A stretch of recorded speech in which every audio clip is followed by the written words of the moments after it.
Argentine, France, États-Unis d'Amérique, Japon, Chine, Algérie, Uruguay, Espagne, Danemark, Royaume-Uni, Australie, Afrique du Sud. Indonésie. Sur les 5 continents, casqués de fleurs ou armés de pavés, les libertaires sont lentement sortis de la nuit et ont allumé des feux de joie. Eux que l'on avait cru vaincus, ils ont partout repris l'initiative, déclenché de vastes mouvements insurrectionnels et remporté finalement la bataille pour l'hégémonie culturelle.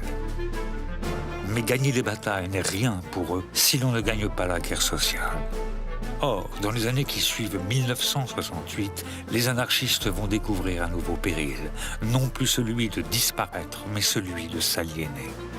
Car face à un système globalitaire qui met en scène les apparences de sa propre critique, leurs slogans émancipateurs, leurs riffs assassins et même leurs figures finissent souvent par être récupérés. Pour faire avancer leurs idées, les libertaires ne vont plus dès lors avoir d'autre choix, du local à l'international, que d'avancer masqués et par la guérilla ou la mobilisation de masse, en revenir à la propagande. Et c'est ainsi que des faubourgs de Montevideo au cœur de Londres et du Chiapas rebelle à Seattle insurgé, l'anarchisme va inspirer, sans toujours dire son nom, toutes les nouvelles formes de résistance. Et dans cette postmodernité qui se voulait la fin des temps, relancer pour un tour, au moins, la grande roue de notre histoire.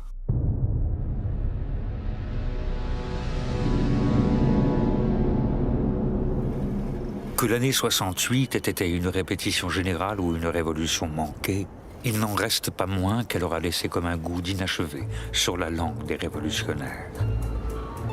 Comment ne pas comprendre que nombre d'entre eux soient déçus devant le spectacle des populations reprenant le travail? Mais face au retour des éternelles polémiques entre organisations qui se rejettent la faute et entendent ramasser les mises, comment pourrait-il ne pas être écœuré? Que faire?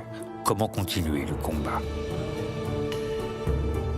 Alors que certains décident de prendre la clé des champs et rejoignent des communautés, d'autres, soit par optimisme, soit par désespoir, choisissent de rester dans les villes afin d'essayer par un coup de force de précipiter les choses.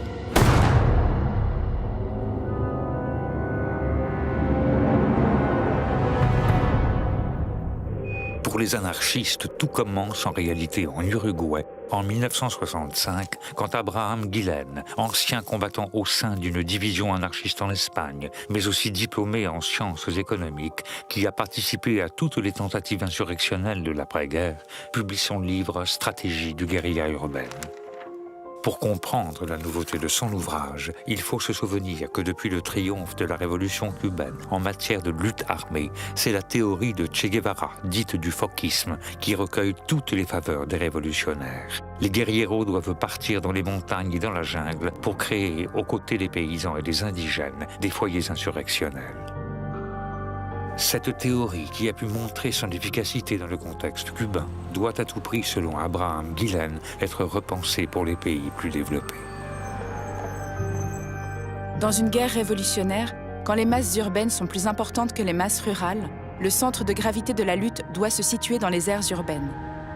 Les grandes cités sont des forêts immenses de ciment, où tous les artifices de la guerre de guérilla peuvent être correctement employés. L'heure est venue où une minorité révolutionnaire peut mettre la masse en mouvement et permettre de surmonter l'aliénation par la peur. La théorie de la guérilla urbaine et de la propagande armée vient de naître.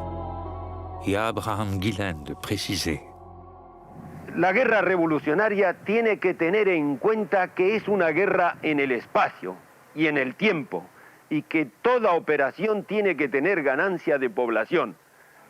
El socialismo libertario tiene que predicar con el ejemplo y tiene que llevar adelante lo más consustancial con la doctrina del socialismo libertario, la acción directa, porque para la acción indirecta política, para la acción en la cual las masas no participan, ya están suficientemente los partidos políticos. L'objectif, selon moi, c'est la prise de conscience. La prise de conscience que le système capitaliste est fragile et que les prolétaires peuvent donc mener eux-mêmes la lutte armée. Entre parenthèses, c'est la vision classique des attentats anarchistes depuis la fin du XIXe siècle. La propagande par le fait. La théorie d'Abraham Guillen se diffuse rapidement et parvient à convaincre jusque dans la Suisse de l'Amérique latine, en Uruguay, où la révolte gronde depuis qu'en ce milieu des années 60 sévit une crise économique profonde. Elle inspire notamment un groupe de jeunes révolutionnaires, les Tupamaros. Emmené par Raúl Sendich, un partisan de l'autogestion, fin connaisseur de Proudhon, et rassemblé autour de mots d'ordre libertaires, on retrouve parmi eux des socialistes révolutionnaires, des communistes hétérodoxes, des prêtres influencés par la théorie de la libération, mais aussi, et depuis l'origine, à l'image de Gerardo Gatti, Georges Savalsa et José Mujica, de très nombreux libertaires. Les anarchistes participent à la formation des Tupamaros. Les Tupamaros ont d'ailleurs un respect de la vie humaine.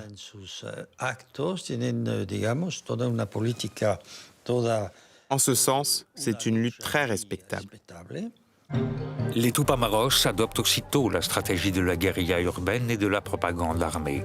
Ils attaquent tous azimuts et enchaînent les coups d'éclat. Pas un jour sans que leurs actions ne fassent les gros titres des journaux. Lundi, les Tupamaros occupent une usine. Mardi, hold-up de 5 millions de pesos. Mercredi, attentat à la bombe dans plusieurs clubs politiques. Jeudi, occupation d'une usine et bombe. Vendredi, bombe et hold-up. Samedi, dynamitage d'une chaîne de télévision. Et dimanche, en guise de repos, évasion de dizaines de détenus. Le pouvoir a beau dénoncer leur violence, les Tupamaros, qui dans un premier temps évitent de verser le sang, sont bien perçus par la presse et l'opinion publique. Ils bénéficient même sur la scène internationale d'une image très positive, comme le prouve l'article que leur consacre alors le Time Magazine, qui les apparente à des Robins des Bois des temps modernes. Grâce à eux, les théories de la guérilla urbaine et de la propagande armée se popularisent et essaiment dans le monde. Les gens apprennent en répliquant. Quand vous voyez un groupe qui fait des choses, que vous avez des connexions avec ce groupe, des réseaux se créent. Et alors, on retrouve un peu partout le même type d'action. C'est vraiment ce qui s'est passé avec les Hungry Brigade, par exemple.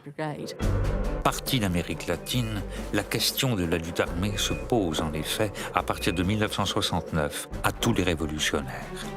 Partout, on publie des journaux, on fait des films, on écrit des livres qui parlent d'elle, et des appels aux armes sont lancés à la télévision. Dans tous les quartiers, sur nos lieux de travail, nous devons préparer dès maintenant la lutte armée pour la destruction de tous les capitalismes. Mais si tous les révolutionnaires s'y mettent, ce sont comme souvent des anarchistes qui prennent l'initiative. Comme un symbole, il y a les Tupamaros West Berlin avec Michael Bomi-Baumann qui sont les premiers à faire trembler le vieux monde. En Espagne, le groupe Primer de Mayo puis les commandos autonomes anticapitalistes font parler la poudre. Les appels à construire la guérilla sont entendus en France aussi, où dès l'année 1970, le groupe révolutionnaire numéro 2 organise à Grenoble une semaine de la dynamite, suivie par les garis qui passent eux aussi à l'attaque. Ils enchaînent les hold-up et multiplient les attentats et les sabotages dans tout le pays. Même aux États-Unis d'Amérique, d'anciens hippies prennent les armes. Le Weather Underground, qui a la mémoire longue, fait par exemple sauter la statue des policiers de High Market Square à Chicago. Mais c'est sans doute au Royaume-Uni que la stratégie de la propagande armée anarchiste est menée de la manière la plus emblématique par une organisation qui encore aujourd'hui n'a pas révélé tous ses mystères, la Hungry Brigade. De nombreuses questions demeurent que les journaux comme le Time et d'autres se posent déjà à l'époque. Qui sont les Hungry Brigade? Et eux, ils répondaient, la Hungry Brigade, ça peut être n'importe qui. La Hungry Brigade, c'est cette personne qui est assise à côté de toi dans le métro et qui a de la haine plein la tête et un revolver dans son blouson. N'importe qui peut être de la Hungry Brigade. Les noms ne comptent pas. Ce qui est très intéressant et qu'on a aujourd'hui oublié avec les membres de la soi-disant Hungry Brigade, c'est qu'ils étaient aussi impliqués dans beaucoup d'activités d'entraide entre communautés avec les syndicats. C'étaient des poètes et des écrivains, mais ils ont été décrits par la presse de l'époque comme une horde de terroristes. C'est en réalité très loin de ce qu'ils étaient. Ce collectif, bien qu'hétéroclite, n'en est pas moins fortement mobilisé et politisé. Décidés à passer à la lutte armée, ils adoptent ce nom de brigade de la colère et s'inventent un logo où l'on voit les signes masculins et féminins s'entrelacer autour d'une Kalachnikov. Car à l'image des autres groupes de lutte armée de l'époque, ce qui déroute alors les observateurs, c'est que parmi ces combattants, on compte de nombreuses combattantes. Dans la lignée des pétroleuses de la commune, ces femmes auxquelles on attribue le surnom d'Amazones de la terreur effraient autant qu'elles fascinent. On se souvient notamment en Allemagne de l'Ouest de l'héroïque Nada du mouvement du 2 juin et d'Ulrika Meinhof qui, bien que n'ayant rien d'anarchiste, était désignée comme telle dans les tracts mettant sa tête à prix. Mais pour le public britannique, c'est la figure d'Anna Mendelssohn que l'on soupçonne d'œuvrer au sein de la Angry Brigade qui retient l'attention dans cette interview télévisée où elle résume d'un mot le sens de son combat. How would you describe your politics? Revolutionary. Sensible à toutes les formes de domination et convaincue que la meilleure défense, c'est l'attaque, pendant près de 3 ans, les femmes et les hommes de la Angry Brigade font converger les luttes et enchaînent les frappes. S'ils ciblent bien sûr les banques, les sièges des grandes entreprises, les ambassades et les centres d'intérêt des dictatures, ils élargissent aussi le périmètre des actions de la propagande armée et lui ouvrent ainsi de nouveaux fronts.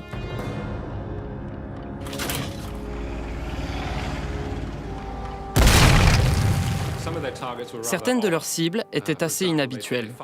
Par exemple, ils ont fait exploser une boutique de mode, Biba.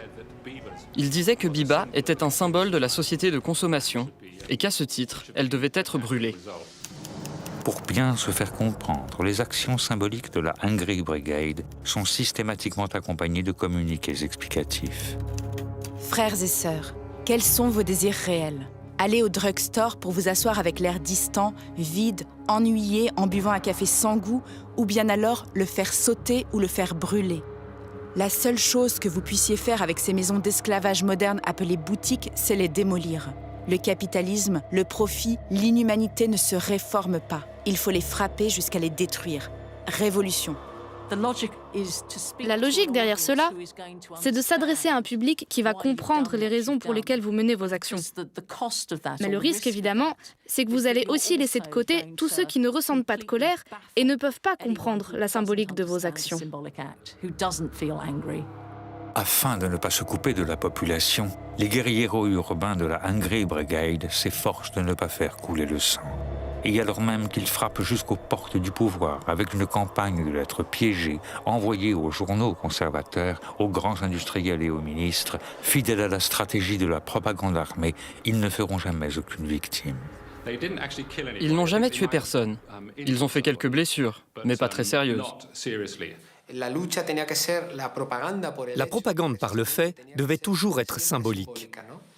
Les Angry Brigade avaient ce slogan très important, je crois. Seuls les fascistes attaquent le peuple. You're talking about the ethics of bombs.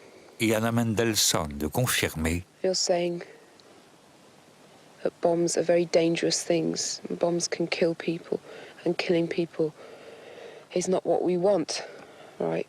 Putting a bomb in a cafe and not being in the position of making sure that there's no one there who's going to be killed, then that's mindless.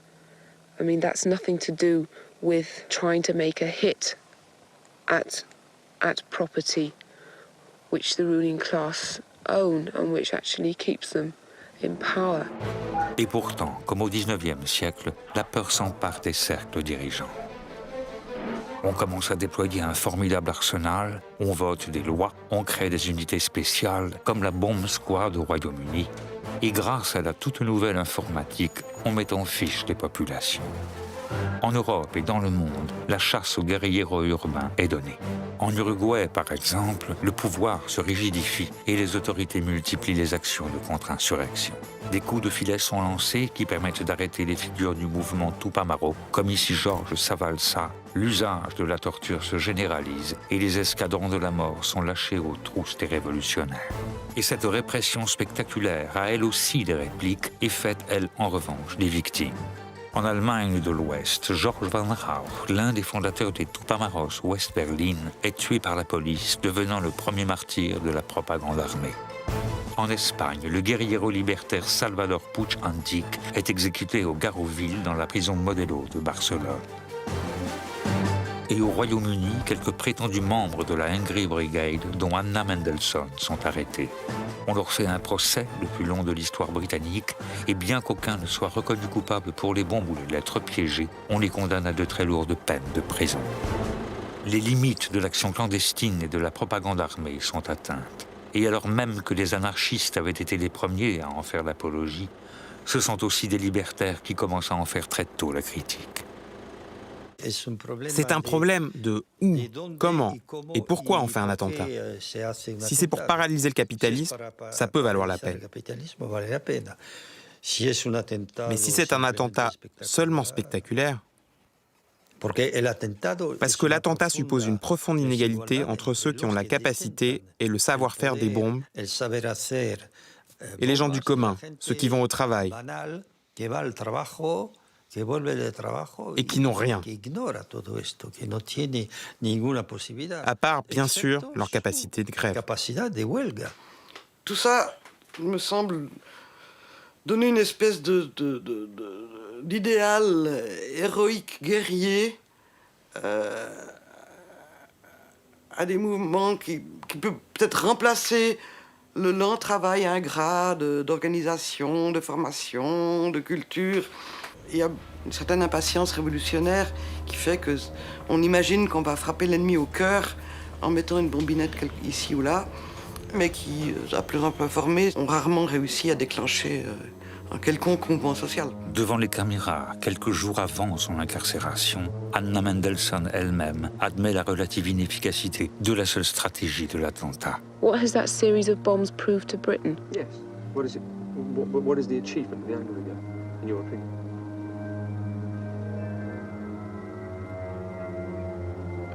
Achievement in terms of change, in terms of what it's changed, hasn't changed anything. Hasn't changed anything at all. Nombreux sont les libertaires qui vont alors préférer à la propagande armée la propagande tout court. À la fin des années 70 et au début des années 80, après cette période de forte offensive révolutionnaire, les anarchistes reprennent donc leur bâton de pèlerin. Et tout en s'investissant dans le mouvement punk qui éclot alors, en ouvrant des maisons d'édition et des librairies, en créant des fanzines, des radios libres comme ici en France, Radio Libertaire, ou en participant plus sagement aux mobilisations, ceux-ci retournent pour quelques années dans l'ombre.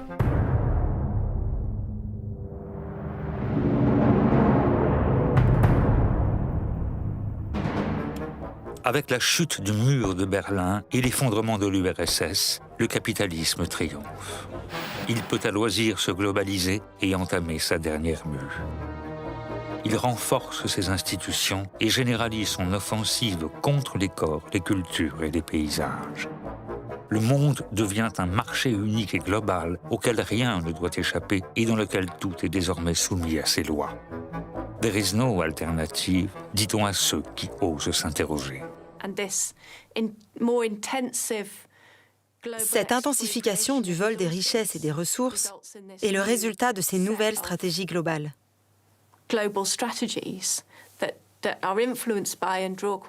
cela a une influence sur l'anarchisme, qui s'inspire d'ailleurs de nombreux mouvements indigènes. Ils sont inspirés principalement par les zapatistes au Mexique, car c'est en 1994 que les zapatistes se font connaître au monde, avec leur insurrection.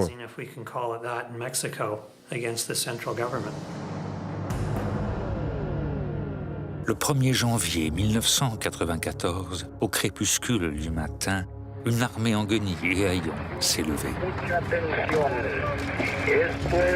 Radio Zapata, la voz oficial del Frente Suroriental del EZLN, Ejército Zapatista de Liberación Nacional. Declaración de la Selva Lacandona, hoy decimos basta. Tout ça commence d'une manière très intéressante. Parce qu'il y a la menace de la violence. Mais on ne peut pas dire qu'il y ait vraiment de violence. Que veulent-ils? Qui sont-ils, ces guerrieros qui ne semblent pas appartenir à la tradition libertaire? Le ZLN vient d'une autre tradition, qui est plutôt au départ une tradition, on va dire, marxiste, voire guévariste.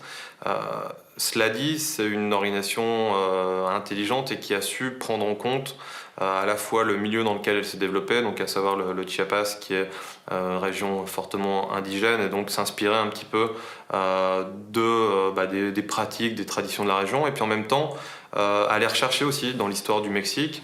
Donc c'est pour ça qu'il se revendique aussi de Zapata, de ce mouvement paysan avant les terres. Et il revendique aussi Ricardo Flores Magón comme ce précurseur de la révolution et en même temps celui qui a amené le slogan Tierra y Libertad. À l'autre bout de ce pays où toutes les contradictions du capitalisme se donnent à voir, alors que près de la moitié de la population vit au-dessous du seuil de pauvreté, ici le Coca-Cola est devenu moins cher que l'eau. Les économistes ont beau parler de miracles mexicains, les paysans indigènes de l'armée zapatiste de libération nationale, descendus des hauts plateaux ou sortis de la jungle, connaissent dans leur chair les effets de la globalisation néolibérale et de toutes les formes de domination. Ils occupent les centres de décision parce qu'ils n'entendent plus être dépossédés de leurs terres, de leur vie et de leurs traditions et souhaitent reprendre leurs affaires en main. Mais ils ont beau écrire sur les murs leurs programmes, sur le moment, les commentateurs se désintéressent du message. Et c'est sur le messager que se tournent alors tous les regards. Le sous-commandant Marcos, un ancien étudiant en philosophie, devenu guerriero, mais qui, sous l'influence des Indiens, a peu à peu reconsidéré ses idées et ses stratégies pour adopter une pensée plus libertaire. Son grade, qui n'existe dans aucune armée du monde, parce qu'au Chiapas, suivant la formule mandar obedeciendo, c'est le peuple qui commande, tout comme l'usage du passe-montagne témoigne de cette évolution. Le passe-montagne, oui, ça répond évidemment au problème de la clandestinité. Mais en même temps, tous portent le passe-montagne. C'est-à-dire qu'ils sont tous à la fois soldats et responsables. Ce qui signifie pour eux, nous sommes tous frères et sœurs et nous participons tous à la lutte.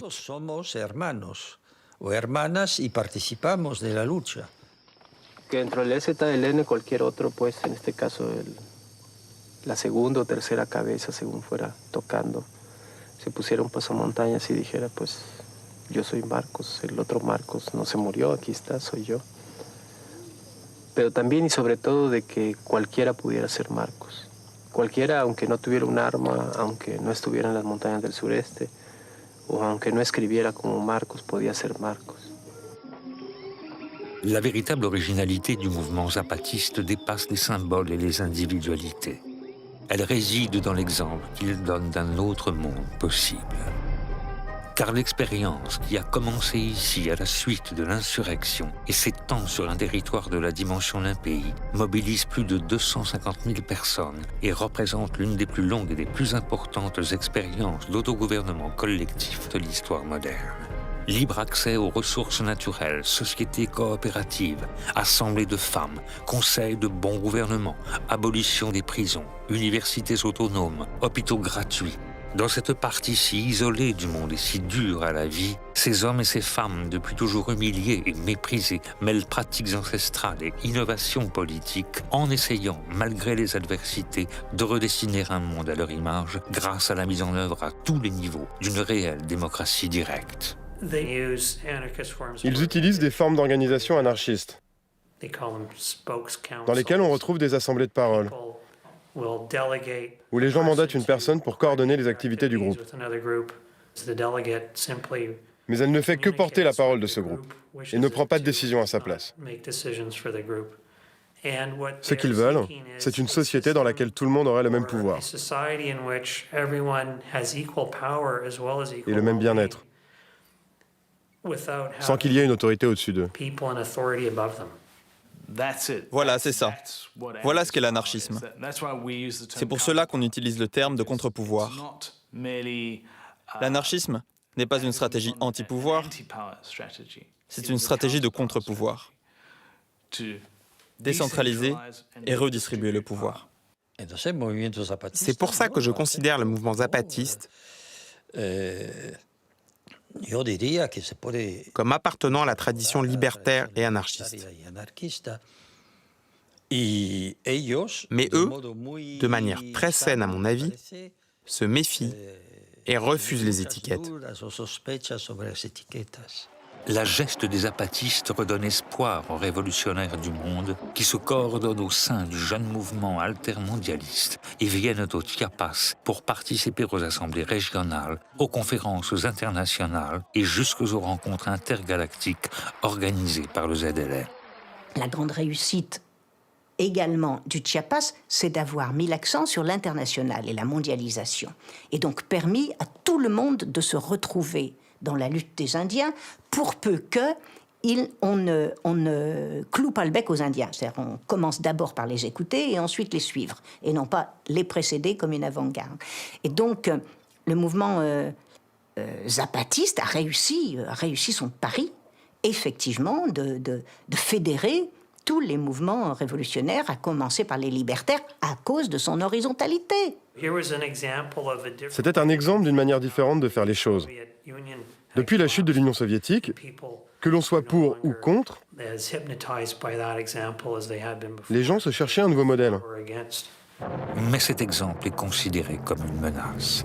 L'État envoie l'armée et les propriétaires terriens à leurs milices qui assassinent au hasard. Comme par exemple lors du massacre d'Actéal, où 45 personnes sont fusillées, parmi lesquelles 18 enfants et 4 femmes enceintes. Plutôt que d'enchérir dans la violence, le ZLN décide de marcher sur Mexico sans armes afin de faire connaître son message au peuple du Mexique et au monde. Al pueblo de México, a los pueblos y gobiernos del mundo. Hermanos, nosotros nacimos de la noche, en ella vivimos, moriremos en ella. Sur leur chemin, le cortège grandit. Des hommes et des femmes encagoulés se joignent. Les couleurs rouges et noires de leurs drapeaux sont hissées et leur mot d'ordre repris. Et ce n'est plus seulement la voix d'une petite communauté rebelle qui se donne à entendre dans la parole poétique de cette face sans visage. Mais grâce aussi à Manu Chao, c'est le long cri de colère de tous les opprimés qui sort soudain de la nuit. Techo, tierra, trabajo, pan, salud, educación, independencia, democracia, libertad. Estas fueron nuestras demandas en la larga noche de los 500 años. Estas son hoy nuestras exigencias. La stratégie zapatiste, occupation, sécession, autogestion, vient relancer des expériences déjà en cours ou en inspirer de nouvelles un peu partout.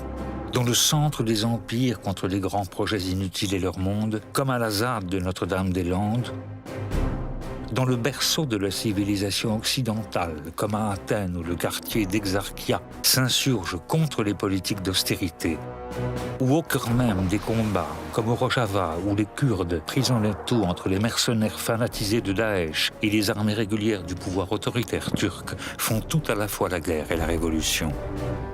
Car il ne faut pas oublier qu'ici, les fanatiques de l'État islamique ont beau avoir préempté le drapeau noir, c'est bien le drapeau rouge, jaune et vert des révolutionnaires kurdes qui est celui de l'anarchie.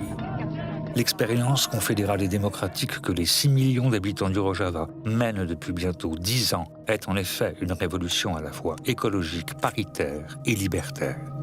Et même si sa situation reste précaire, elle peut compter sur la détermination des bataillons de femmes et le renfort de colonnes internationalistes venues parfois des autres terres de résistance. Car qu'elles soient au Rojava, au Chiapas, à Exarchia ou à Notre-Dame-des-Landes, ces luttes qui, malgré leur diversité apparente, se font contre un même ennemi et au nom d'un même idéal, sont interconnectées comme en témoigne le message de solidarité que les combattants échangent au plus fort des combats. Mais au tournant du 3e millénaire, on sent que la réponse locale apportée dans les pays du Sud est insuffisante, et c'est donc au Nord que la globalisation néolibérale va recevoir sa première réponse globale.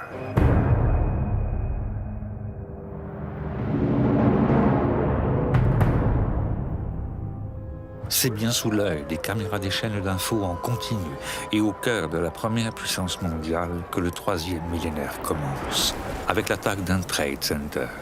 Seulement, pour l'histoire de l'anarchisme, ce n'est pas celle de 2001 à New York. mais celle qui a lieu 2 ans auparavant, de manière tout aussi inattendue, sur l'autre côte des États-Unis d'Amérique. Je situerais pour l'Amérique du Nord un point tournant, c'est la rencontre de Seattle en 1999, la fameuse rencontre de Seattle en 1999. Qu'est-ce qui s'est passé à ce moment-là? Enfin, moi-même, qui étais déjà militant libertaire à l'époque, je ne l'ai pas vu venir. De manière totalement inattendue, il y a eu cette énorme manifestation à Seattle contre le capitalisme international et aussi contre l'OMC. Qui a révélé soudain qu'une nouvelle génération d'anarchistes était présente et qu'elle organisait cette opposition à l'OMC et à la Banque mondiale. Novembre 1999, au pied du mont Rainier, un sommet de l'Organisation mondiale du commerce doit avoir lieu qui entend rien moins que définir les règles du prochain millénaire. Déjà, on savoure une nouvelle avancée du capitalisme qui étendra son empire marchand aux productions de l'esprit, aux vivants et à tous les éléments. Le président de l'OMC et les gouvernants des principales puissances économiques n'ont pas choisi Seattle au hasard. Ville natale de Bill Gates, alors l'homme le plus riche du monde, la Cité d'Émeraude est en effet la capitale mondiale de l'aéronautique commerciale et le centre planétaire du logiciel informatique. Elle accueille le siège social de certaines des grandes compagnies dont le nom rime déjà avec globalisation néolibérale. Mais c'était sans compter sur la permanence ici d'une longue tradition libertaire, dont l'éclosion toute récente du grunge, une fusion entre le mouvement punk et le mouvement hippie, avec Nirvana en tête de gondole qui aimait à parsemer ses clips de cerclés, n'était que la dernière expression. Et sur le grand appel international à la mobilisation lancé par tout un agglomérat d'organisations, de collectifs et d'individus rassemblés au sein d'un mouvement des mouvements qui a choisi de profiter de cette occasion pour manifester son opposition au nouvel ordre mondial. Il n'y a pas de leader. C'est un mouvement horizontal, d'action directe, contre les multinationales. Bref, il y a tous ces marqueurs. Et si un grand nombre de personnes impliquées ne se considéraient pas comme anarchistes, il y avait tout de même beaucoup d'anarchistes présents. Et c'était clairement un mouvement anti-parti et anti-institutionnel. Et en ce sens, on peut dire qu'il était anarchisant. Le 30 novembre au matin, malgré le fait que la Rainy City n'a jamais autant mérité son surnom, l'ambiance est joyeuse et taquine. On plaisante, on chante, on interpelle des participants qui se rendent à la conférence. On pousse aussi un peu pour essayer d'entrer. Les autorités qui avaient sous-estimé l'ampleur de la mobilisation prennent peur. On appelle l'armée en renfort et la garde nationale intervient. Ce que l'histoire populaire a retenu sous le nom de bataille de Seattle commence. Car pour répondre aux violences policières et défendre le cortège, un petit groupe de manifestants a décidé de répliquer. Soudain, un Black Bloc s'est formé. Là, il y a quelque chose qui fait intégralement partie aujourd'hui de l'identité du mouvement, hein, cette composante des Black Blocs, et que nous ne connaissions pas, en tout cas en Europe occidentale, et donc que nous avons vu surgir, et qui alors... D'où vient-elle? Le Black Bloc vient d'Allemagne de l'Ouest. Dans les années 70, il y avait les autonomes. Certains se disaient anarchistes, d'autres ne se réclamaient d'aucun parti et se disaient juste autonomes. Ils ont inventé la technique du Black Bloc, en portant le casque, le masque et en se protégeant contre les violences policières et les identifications. Il faut dire qu'à l'époque, en Allemagne de l'Ouest, la répression était très dure et les lois antiterroristes très sévères.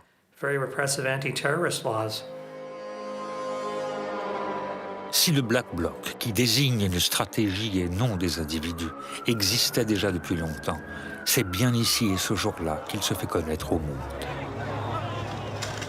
Pendant plusieurs heures, devant les caméras des premières chaînes d'infos en continu, les révolutionnaires qui l'adoptent assument la confrontation et revendiquent l'usage de la violence. Violence, ça veut dire, attention, pas contre les personnes, ça veut dire contre les choses. Ce qui se casse, c'est quand même des vitrines, par exemple, ou des caissiers automatiques. C'est une violence qui est très largement symbolique, qui n'est pas du tout une violence physique directe sur des personnes, qui bien souvent consiste en des affrontements avec la police, mais pas disons, dans une violence extrême du tout, qui consiste dans la destruction éventuellement symbolique de la propriété, casser des banques, etc. Malgré les apparences, en les faits, loin d'être chaotique et désordonnée, l'action directe du Black Bloc est raisonnée et réfléchie. Elle se distingue en cela de la simple émeute. Car si sur son passage, les vitrines volent en éclats, ce n'est pas seulement pour exprimer la colère ou jouir du plaisir de casser pour casser, comme on l'entend dire trop souvent. C'est pour montrer qu'il est possible d'attaquer les succursales du capitalisme et avec ce spectacle d'une violence très télégénique, fasciner les caméras. Coup double en quelque sorte. À l'heure du tout médiatique, où une image sensationnelle vaut mieux parfois que de longs discours, ce recours synecdoquique à la violence est en effet une propagande à la fois par le fait et par l'image. Ils considèrent qu'il faut aller lutter contre le capitalisme. Et c'est pour lutter contre le capitalisme qu'ils utilisent ces techniques. Donc c'est facile à lire, les banques, c'est le fric, c'est le capitalisme financier actuel, donc on attaque les banques. Même si on ne fait qu'égratigner sa surface. Mais au moins, ça attire l'attention de tout le monde, et seule la propagande gouvernementale fait semblant de ne pas comprendre pourquoi on attaque les banques. Tout le monde comprend pourquoi on attaque les banques. À propagande et demi. Les chaînes d'infos en continu diffusent en boucle les images. Sur les plateaux, on dénonce les casseurs et on s'efforce de dépolitiser leurs gestes. Il y a une mise en spectacle par l'État de cette violence mise en œuvre par les dominés eux-mêmes, comme un déchaînement irraisonné, comme une violence aveugle, etc. Les révolutionnaires anarchistes ne manquent pas d'intelligence. Ils ont inventé de manière très maligne ce slogan. Les vitrines ne souffrent pas. Pourquoi vous inquiétez-vous autant, puisque nous n'avons pas fait usage de la violence contre des personnes ? À Seattle, on a beau déclarer l'état d'urgence, imposer le couvre-feu et donner l'autorisation de tirer sur les semeurs de troubles, le pouvoir a perdu l'initiative. On préfère interrompre le sommet.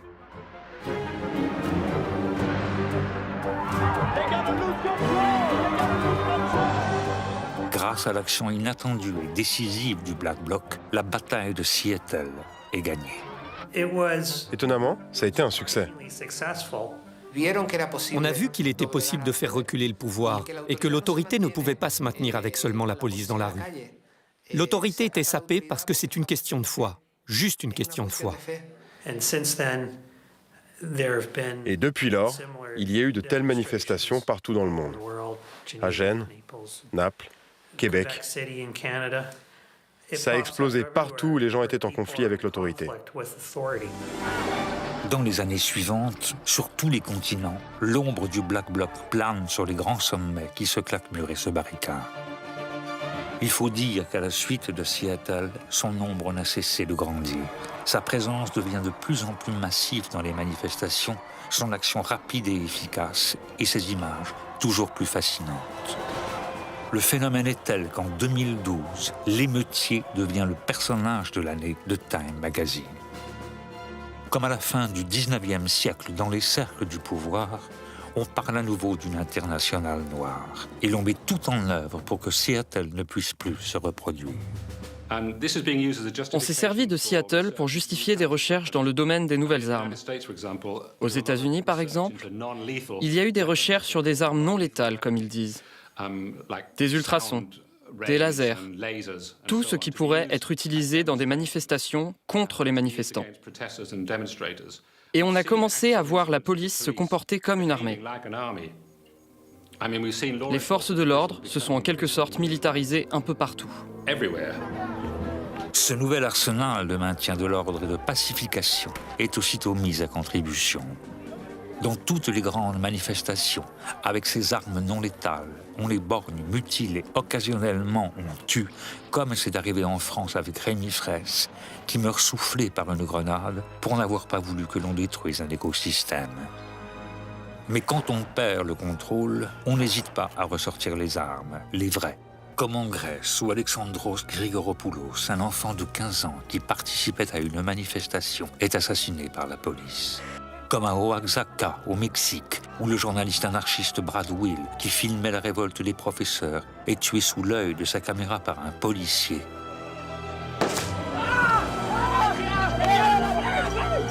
Ou comme à Gênes, où Carlo Giuliani, un jeune libertaire de 22 ans, est abattu d'une balle dans la tête et pour l'achever, la Jeep des carabiniers passe et repasse sur son corps. Dès la fin de la décennie, de nombreux libertaires commencent à remettre en question la stratégie du Black Bloc. N'est-elle pas devenue trop systématique et donc prévisible, au point de se retourner parfois contre les manifestants eux-mêmes? Après 10 ans d'affrontements, il est urgent d'imaginer de nouvelles formes de lutte.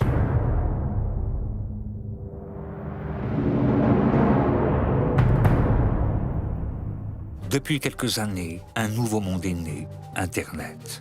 Il faut dire que grâce à la révolution numérique et aux facilités d'échanges informatiques qu'elle induit, on a assisté à une augmentation sans précédent dans l'histoire des flux financiers.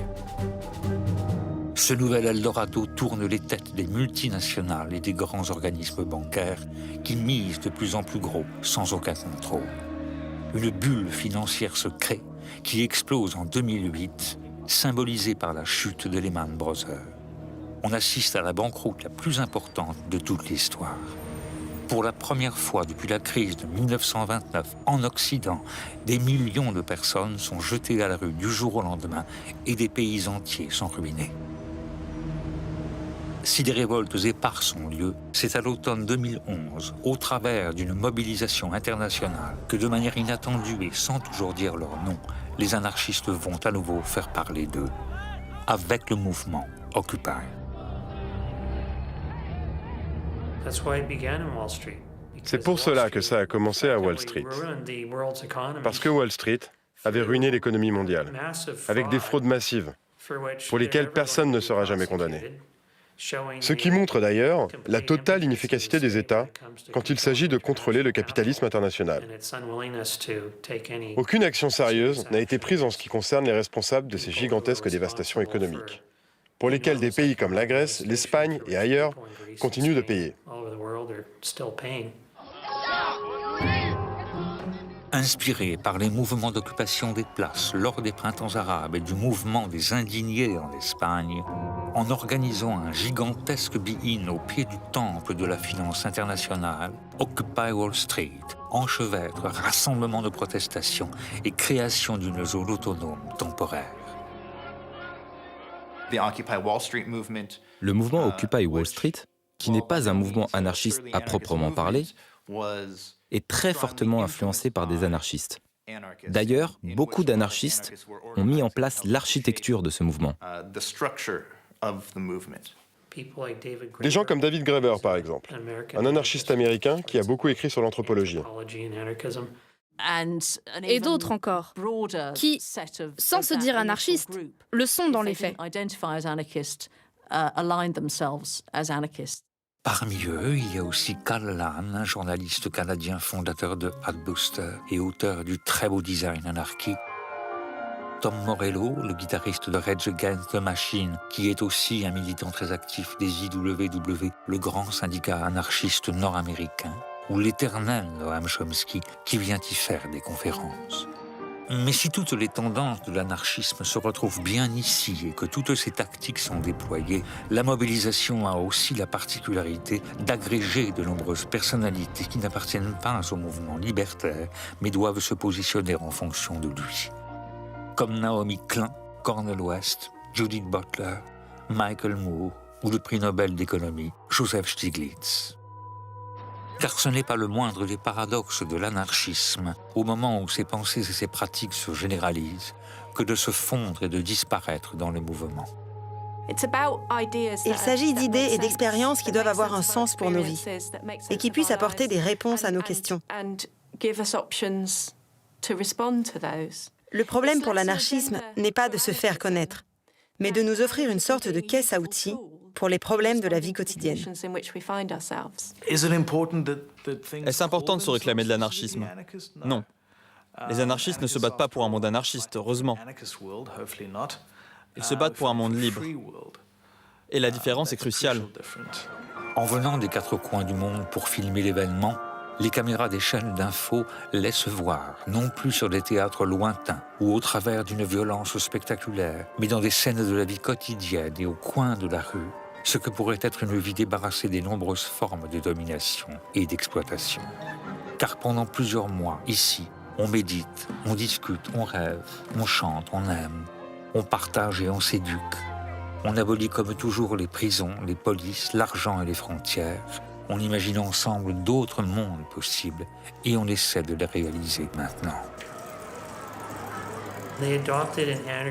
Ils ont adopté des formes d'organisation anarchistes.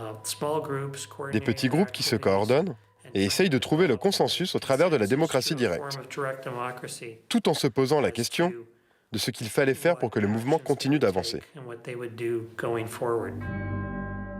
Mais ces gens qui, sans violence, s'obstinent à agir comme s'ils étaient déjà libres dérangent. Dans l'urgence, des lois sont votées et la répression s'abat.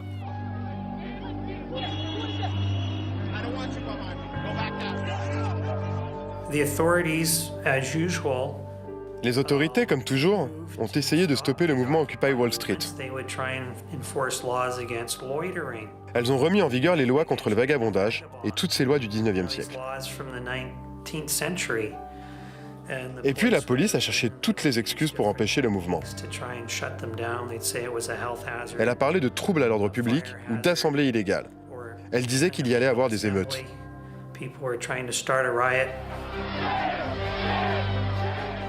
Mais plus on réprime et plus on censure, plus le mouvement Occupy s'étend. Et grâce à ces images qui se diffusent via Internet, plus il croît, se transforme et se multiplie dans l'espace et dans le temps. On occupe à Londres, Francfort, devant le siège de la Banque Centrale Européenne, à Tokyo, Paris, Montréal, Séoul, Rome, Hong Kong, Melbourne ou Tel Aviv, dans plus de 1500 villes de 82 pays différents. Et au travers de ces grandes mobilisations et des mouvements d'occupation, sans toujours dire son nom, l'anarchisme se diffuse et se répand jusqu'à devenir le pôle autour duquel tourne tout le mouvement social et une partie du monde politique. Peu importe que vous soyez pour ou contre l'anarchisme. À l'intérieur du mouvement anticapitaliste, vous devrez vous définir en fonction de lui. Et vous devrez rendre des comptes. Votre pratique et vos organisations sont-elles vraiment démocratiques? Avez-vous un fonctionnement horizontal? Écoutez-vous chacun? Êtes-vous sensible aux différences de genre, aux sexualités et aux autres formes de diversité? En un mot, êtes-vous plus humain? L'anarchisme ne s'enseigne pas, ça ne s'apprend pas dans les livres, dans les écoles, dans les conférences. L'anarchisme, ça se contagie. C'est-à-dire qu'il y a une transmission qui n'est pas de l'ordre de la didactique. Le mouvement libertaire profite lui aussi de cette massification de ses idées.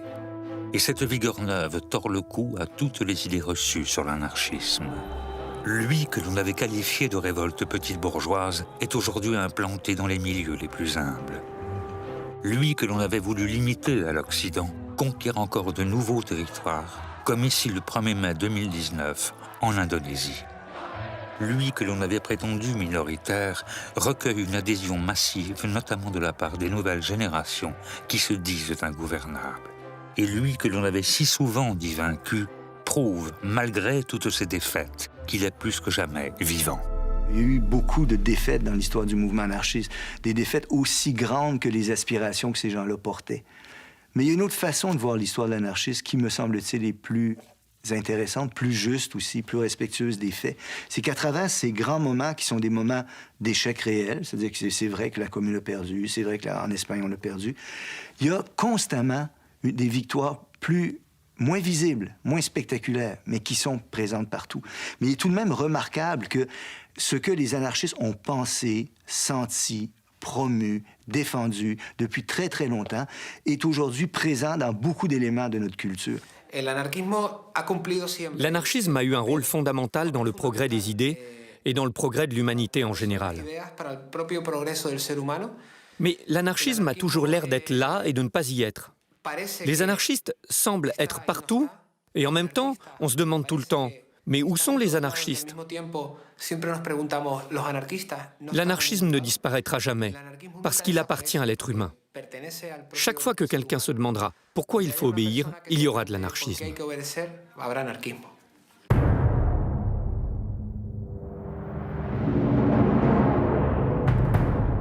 Loin d'être achevée, l'histoire de l'anarchisme se poursuit donc. Mais alors que de nouveaux courants sont apparus, que des figures plus récentes ont succédé aux anciennes, que les stratégies et les tactiques se sont diversifiées et que les discours et les pratiques ont évolué au terme de ces presque 2 siècles d'existence, il semble que l'enseignement qu'elles portent soit resté le même qu'au premier jour. Celui de la nécessité d'une insurrection, peut-être juste des consciences, une insurrection qu'il ne s'agirait plus d'attendre, mais en méditant ces mots du comité invisible, de précipiter. La question pour une insurrection est de se rendre irréversible. L'irréversibilité est atteinte lorsque l'on a vaincu, en même temps que les autorités le besoin d'autorité, en même temps que la propriété le goût de s'approprier, en même temps que toute hégémonie le désir d'hégémonie. C'est pourquoi le processus insurrectionnel contient en lui-même la forme de sa victoire ou celle de son échec. Tout est dans la manière. Car notre sang bleu est noir.